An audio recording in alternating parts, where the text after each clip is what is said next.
morning and welcome to Morning Movie News, where today we're going to discuss those leaked stills and gifs that came out over the weekend for the new Captain America Civil War trailer because we're verboten from actually showing them here on the internet. Disney went after them very aggressively as soon as they went up on Saturday because, as we've all suspected, Disney's clearly saving this trailer to promote something big in the fall. Some are thinking it'll go in front of like a movie trailer they have coming up, like Bridge of Spies. It could go there. That's of course dealing with the Cold War, which is kind of Captain America-y, and a war in general, right?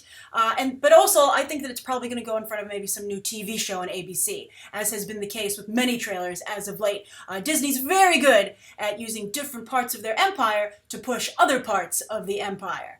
So this Civil War trailer is very valuable to them, and they're not messing around. But I wanted to give my reaction because I did get to see the stills and the gifs, before they were taken down, so I thought it would be fun to discuss. And I said if they weren't taken down, I'd give them their own episode, but if they were, we'd discuss it here on Morning Movie News. So the first thing, I'm going to go through kind of in the order things are shown as best to my memory. So the Crossbones violence. Well, Crossbones, surprisingly violent. His fight with Captain America, I'm like, I don't know how you're not going to fight back here, and cross the line, Cap, because, Crossbones has blades and stuff that shoot out a little Assassin's Creed-like out of his gauntlets. So I was a little surprised by that. Also, Black Panther, I thought looked pretty cool here. He looked almost like a ghost, a shadow, a silhouette. And I really appreciated that. The silver wasn't too obvious, which I think we were all concerned about after seeing at least the stunt version of the costume from those on-set pics. But also, I love the light-up eyes. I've always thought Batman should have the light-up eyes. He has them on his armor, his suit of armor in the new Batman v Superman movie, but I think he should have them all the time. And I love that Black Panther has them here. So Black Panther captured my attention, made me feel a little bit better than after seeing those on-set leaks. So that was positive. Although I think his ears aren't pronounced enough, because at least from the angle they were shooting him from, you couldn't quite tell that those were, cat ears or panther ears. Panther ears sounds a little cooler, right? But they were so subtle that they almost became distracting. Next, of course, You'll notice, as I discussed with my coverage of those, that promo art, real or not, that Robert Downey Jr. doesn't show up with his mask on if he can help it. And sure enough, while War Machine's got his mask on, Tony Stark's like, I'm putting this thing on at the last possible minute. So I thought that was hilarious. I'm like, RDJ, you're so predictable. So that was funny. Also, Hawkeye, I believe that was Hawkeye with using his bow as a bow staff. That was kind of cool. I was like, Jeremy Renner is just willing this character to be cooler. He's like, oh, I'm not going away. You can't make me go away, everybody. You might think I'm lame, but I'm going to prove myself. And I have to say, I have to give it to him. He continues to prove himself to me. I really like the action sequence he had in Avengers Age of Ultron on Claw's ship, as I talked about in my, hypothesis as to who would win between Hawkeye and Black Widow. Watch that video to see who it is. I'll put a link at the end of this at the end of this video.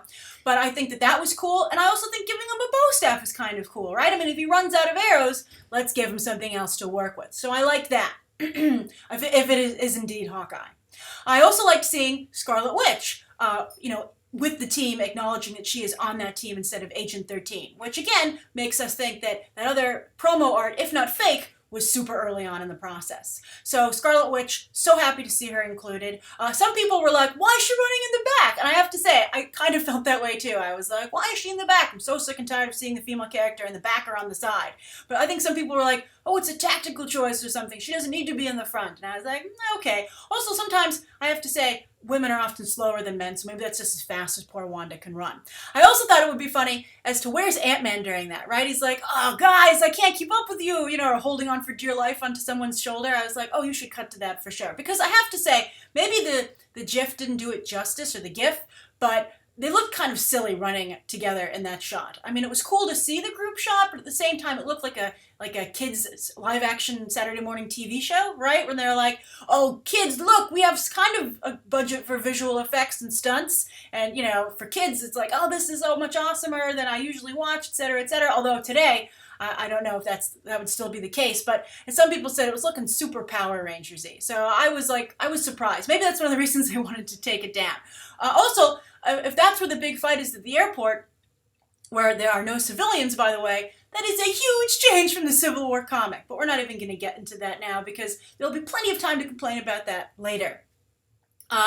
And so I thought that actually Ant-Man was my last comment. Oh, the thing that I wrote that I wanted to say was I would, as other people have commented, maybe Ant-Man should go big here, right? I mean, in the comics, he can go super small, but also the opposite, super big. So, they don't always have him utilize those properties at the same time for some reason. He's either Giant Man or Ant-Man, but I would really love to see him be able to do both. I mean, if he can, it makes sense. If he can go super small, why couldn't he reverse it to go super big? And that would make Ant-Man really, even the odds between these two teams. Because even with Wanda, I still think that Iron Man's team has a slight edge, especially as many people commented on the video I put out on Friday. If you have Vision on your team, I don't know what chance the other team stands, period. All right, so that's my thoughts on the Civil War leaks. I'm curious, what do you think of them? And also, are you finally resigned to the fact that you're just not going to see this trailer until Disney wants you to make sure you watch something else of theirs? Because nothing is going to get them to release it ahead of their schedule. All right, so the second story of the day is the Richard Pryor movie, which they announced some major casting announcements also at the end of the week last week, which got a lot of people's attention. And there seems to be a lot of heat around this Richard Pryor movie, not only because people have been long anticipating a Richard Pryor film, but also because Lee Daniels is attached to it, as is Harvey Weinstein, but Lee Daniels, of course, is having tremendous success right now with his Empire TV show on Fox. So this might be, Lee Daniels might finally be in a position to have his work appreciated by the larger group. Although, not according, I believe, to Emmy nominations for Empire, right? And also, I think that we'll see if Lee, so because of that snub, we'll see if Lee Daniels is still someone that, old school industry takes seriously. But viewers certainly do. Now, a Richard Pryor bio is very important. He's considered one of the most iconic comedians of all time. Really, opened up the door to not have just so much of a persona that you create, but to really connect with your audience. But I think that over time, Richard Pryor isn't quite as familiar to today's audiences as he is to today's comedians. So I think this movie has a bit of an uphill battle, really getting audiences who aren't familiar with Richard Pryor to understand why this is a movie they need to see. And I think that casting Mike Epps in the lead, I think doesn't help them in that battle. Now, with all due respect to Mike Epps, who it's being said gave a killer audition for this, and was attached to another Richard Pryor bio years ago. But even if he's very, very good, I think Mike Epps isn't a name that's going to get a lot of crossover people into the theater. Other people auditioned for this: Michael B. Jordan, Nick Cannon, and Marlon Wayans. And I think Michael B. Jordan or Nick Cannon would have been the best choices. Although, in Mike Epps' defense, he has a lot of expertise, obviously, as a stand-up comedian himself. Although so does Nick Cannon. Marlon Wayans as well. So Michael B. Jordan was the only one there who doesn't. But Michael B. Jordan is an incredible actor, and I think he would have really done well here. But maybe the Fantastic Four situation hurt him here. Who knows? But it's ended up going to Mike Epps, although I feel that's a little bit of a handicap for the movie. But they have some other casting. Oprah Winfrey and Eddie Murphy will play Richard Pryor's parents, and Kate Hudson has been cast as his widow. Richard Pryor actually married and dated a number of white women, and Kate Hudson will play one of them. He actually has made a lot of his humor circling around that as well. I watched a bunch of Richard Pryor stand-up videos on YouTube last night because I myself am not very familiar with his work. So I wanted to get a little bit of an idea for the flavor of his comedy. And you can see that personal aspect that he brings to it. Also, he, of course, has a very tragic personal life that the movie will also, I'm sure, want to explore, from things that he did to himself to things that happened to him. But he's like one of the first people who really went to town with truth bombs, and so I think particularly in the era in which he, his career, made its progress in the 60s and 70s, etc. That was a time when truth bombs were particularly explosive. So I think that he is a very important, comedic figure, right up there with Bill Cosby. And perhaps after what happened with Bill Cosby, the only one left that people can look up to is someone who was a trailblazer. Although, I don't know, you can debate as to whether or not what Cosby achieved has been undone, although that's on Cosby, obviously. So I'm curious, what do you think of a Richard Pryor movie? What do you think of Mike Epps being cast in the lead role? Does it make you want to see the movie less or more than if Michael B. Jordan, Nick Cannon, or Marlon Wayans had been cast? And also, do you think that there's enough of a relevance still today, or Richard Pryor's work is still relevant enough today that this is an easy sell for Weinstein and Lee Daniels, or are they going to have to really do a lot to educate people as to why this is an important figure that audiences need to see. There have been a lot of bios lately. I think I personally am suffering from bio fatigue, but we'll see. All right, so I mean, the Straight Outta Compton movie did very well, but I think NWA is a little bit more recent and still more relevant because its members like Ice Cube and Dr. Dre, are still very much a part of the entertainment community. All right, so that's the second story of the day, and so I'm curious to hear your thoughts on that. Now, the third, a lot of people asked me to talk about Wes Craven, who passed away from brain cancer yesterday, and it's quite tragic. It was actually very awkward timing because it was during the VMAs, the MTV Video Music Awards, and so I think Wes Craven totally deserved to be at the top of the trending list on Twitter. But it was a really weird situation to be in to have this film great pass away, and everyone's talking about Miley Cyrus and Nicki Minaj fighting. So it just shows what a weird space that we're in right now, thanks to social media. But Wes Craven I think it's really touching that he got the attention that he deserves for his work and the impression that he made on the film business. And he did so in two ways. Not only was he a fantastic horror director who, worked, very well with cult films like The Hills Have Eyes and Last House on the Left, but of course he changed the genre with Nightmare on Elm Street, and then he changed it again with Scream. And he was a very interesting director because he didn't really particularly want to work in the horror genre. I got the chance to interview him a couple of years ago for a film, I have to say, which was not one of his best. And he talked about the fact that horror was a place that you saw a lot of new talent come into the business because it was a place where you could make films cheaply. And he said, so that was a great entry point. And then a lot of talent hopefully would go on to other genres. But the horror genre has been a difficult one to escape from. Although I think a recent example is James Wan. Fantastic example of a horror director moving up to, to take on different genres. But Wes Craven wasn't so fortunate. But I liked his business insight. I really respected that, and that he was so frank about it. And why he went into horror and why, he had an interest in getting out of it. He, of course, directed that Meryl Streep film, which everybody's mentioning in his obituary, which got an Oscar nomination for Streep.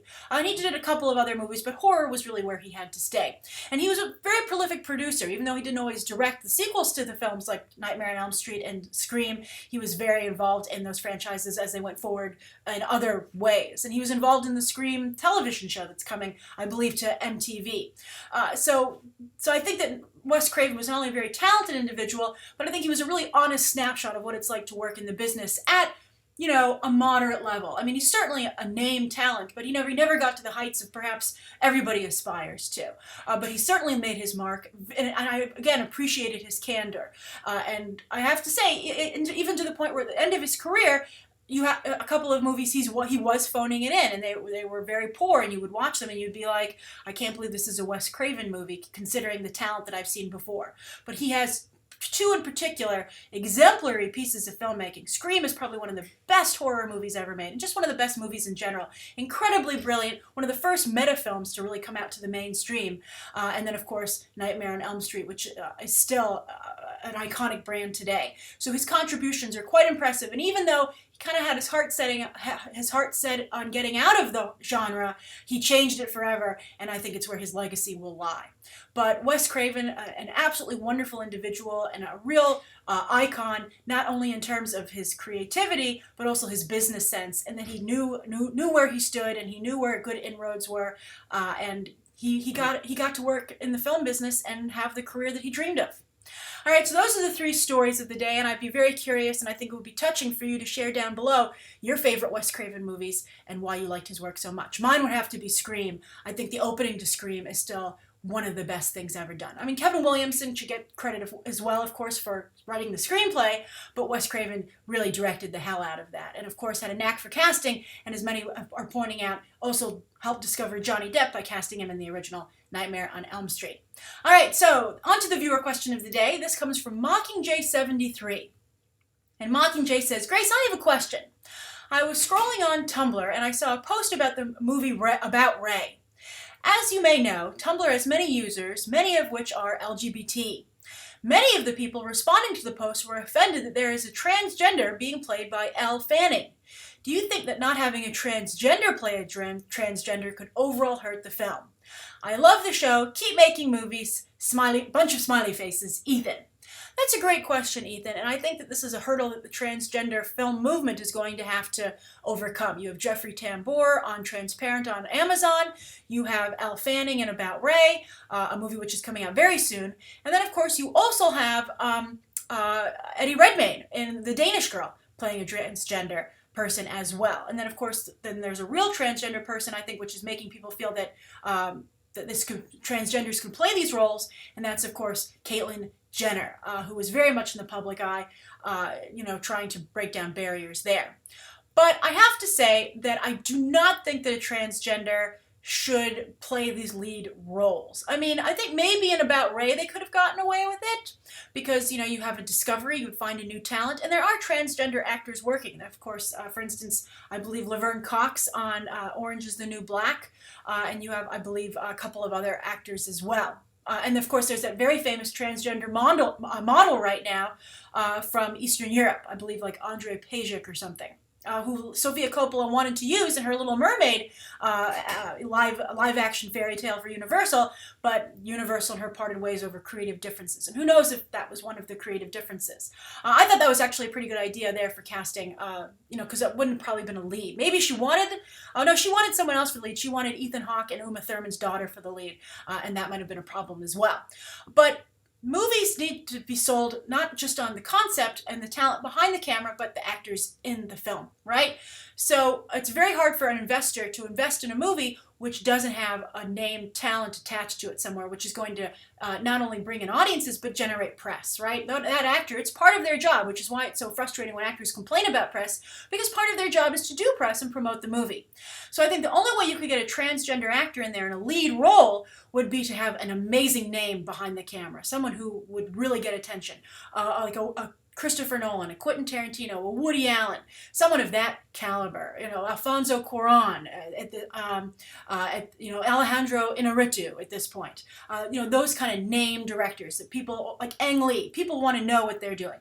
That maybe could work, but that is not the case for any of these movies. The Danish Girl is directed by the guy who did Les Mis and The King's Speech, Tom Hooper, but he's still not quite big enough of a name to get away with that. So I would actually tell the LGBT community that while it's unfortunate that this isn't an opportunity for transgender roles, and it could be seen just like when people get upset that a role of a certain ethnicity goes, like the Tiger Lily role. So I totally understand where it's coming from. But I think as we start to move in this direction, I mean, in each case, these people are playing characters, maybe not so much with Jeffrey Tambor's character, but they're playing characters pre-transition, right? So it does make sense that that's who's, you're having someone who isn't transgender playing the role. But I think that in an effort to make this mainstream and to break through and to get people to be open-minded and to check these movies out, I think a named talent that they're familiar with also provides a sense of security and comfort. Being like, oh, I like Elle Fanning's work. Let's see what she does. Oh, I like Eddie Redmayne's work. I want to see what he does there. And I think that even more so, I think that those actors having, a pretty good following, Eddie Redmayne having just won the Oscar, they're wanting to play this role, and when they go and excitedly promote it, that shows them giving their support and stamp of approval to the transgender community, which is also very important. They're vouching for it. So I would say be patient, and if these films succeed, and I think that they're greatly helped, we talked about casting hurting potentially the Richard Pryor movie, whereas I think they're going to greatly help these movies, you have a situation where if you sit tight, and this can't continue obviously, but if you sit tight, you're going to have a situation where maybe there'll be more transgender roles for transgender actors. And, just a more palatable, everyday situation where people become more educated and, the barriers and the misconceptions are torn away. So I think that name talent, I wouldn't fight these movies. I think they're important, and I think that they're starting conversations that we wouldn't have been having even just a year ago. And I think that these actors should be applauded for joining the cause. And again, this is just the first round, and so I think it's a necessary evil. And again, they're playing pre-op individuals, so that's a very important aspect as well. All right, Ethan, I hope that helps clear up what's still a very gray matter, and I'd be curious to hear everyone else's thoughts on that as well. Thank you so much for tuning in. Please write down below what you think of today's top 3 stories and that viewer question, anything you'd like to see covered tomorrow, and any questions that you might have. Thanks for watching. Bye.